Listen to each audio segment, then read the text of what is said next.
नमस्कार बंधुरा आज आमार आलोच्य विषय 2025 छठ पुजो कबे थेके शुरू 25 नाकि 26 अक्टोबर। छठ पुजो चले प्राय 4 दिन धरे। छठ उत्सवेर समस्त तारीख जेने निन।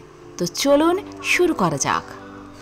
वैदिक पंजिका अनुसारे प्रति बछर कार्तिक मासेर शुक्लपक्षेर चतुर्थी तिथिते छठ उत्सव शुरू हय एवं सप्तमी तिथिते सूर्यदेवेर काछे प्रार्थनार माध्यमे शेष हय। षष्ठी तिथिके এই দিনগুলির মধ্যে সবচেয়ে তাৎপর্যপূর্ণ বলে মনে করা হয়। এই দিনগুলিতে সূর্য দেবতার বিশেষ পুজো করা হয়। এই উৎসবটি মূলত বিহার এবং পূর্বাঞ্চল অঞ্চলে অত্যন্ত জাঁকজমকের সাথে পালিত হয়। তবে এখন দেশ এবং বিদেশের বিভিন্ন স্থানে ভক্তির সাথে পালিত হয়। ছট পুজোকে সবচেয়ে কঠিন উপবাসগুলির মধ্যে একটি হিসেবে বিবেচনা করা হয়, কারণ এর জন্য কঠোর নিয়ম মেনে চলা প্রয়োজন এবং এতে মেয়েরা প্রায় 36 ঘন্টা জলহীন উপবাস পালন করেন।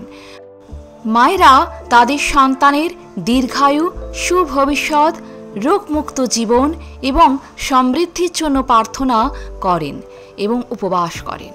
আসুন জেনে নেওয়া যাক এই 4 দিনের উৎসব কখন শুরু হয় এবং প্রতিটি দিনের কি বিশেষ তাৎপর্য রয়েছে। কার্তিক মাসের শুক্লা ষষ্ঠী তিথিতে ছট পুজো শুরু হয়। ষষ্ঠী তিথি 27 অক্টোবর সকাল 6টা 4 মিনিটে শুরু হবে এবং 28 অক্টোবর সকাল 7টা 59 মিনিটে শেষ হবে। ফলস্বরূপ 27 অক্টোবর সন্ধ্যায় নৈবেদ্য এবং 28 অক্টোবর সকালে নৈবেদ্য প্রদান করা হবে। এরপর ছট পুজোর প্রতিটি তারিখ জেনে নিন। প্রথমত স্নান করা এবং খাও 25 অক্টোবর 2025। না হয় খাও কার্তিক মাসের শুক্লপক্ষের চতুর্থী তিথিতে পালিত হয়।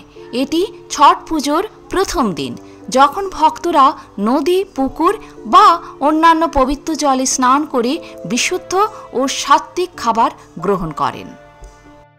ছটের দ্বিতীয় দিনে উদযাপিত হয় খারনা, যা অনুষ্ঠিত হতে চলেছে 26 অক্টোবর। এই দিনে মায়েরা সারাদিন উপবাস করেন এবং সন্ধ্যায় পুজোর পর গুড়ের পুডিং এবং অন্যান্য নৈবেদ্য গ্রহণ করে 36 ঘন্টার উপবাস শুরু করেন। ষষ্ঠী তিথি হল ছটের তৃতীয় এবং সবচেয়ে গুরুত্বপূর্ণ দিন।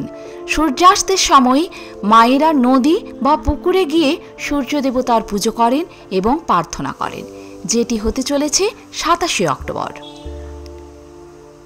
28 অক্টোবর সপ্তমী তিথি ছট উৎসবের শেষ দিন।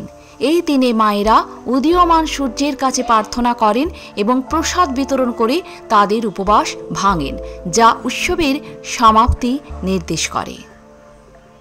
তো বন্ধুরা, ছট পুজোর আগাম শুভেচ্ছা জানিয়ে এখানেই শেষ করলাম। যদি ভিডিওটি ভালো লাগে একটা লাইক অবশ্যই করবেন, আর আপনি যদি নতুন এসে থাকেন আমার চ্যানেলটিকে সাবস্ক্রাইব করে পাশে থাকবেন।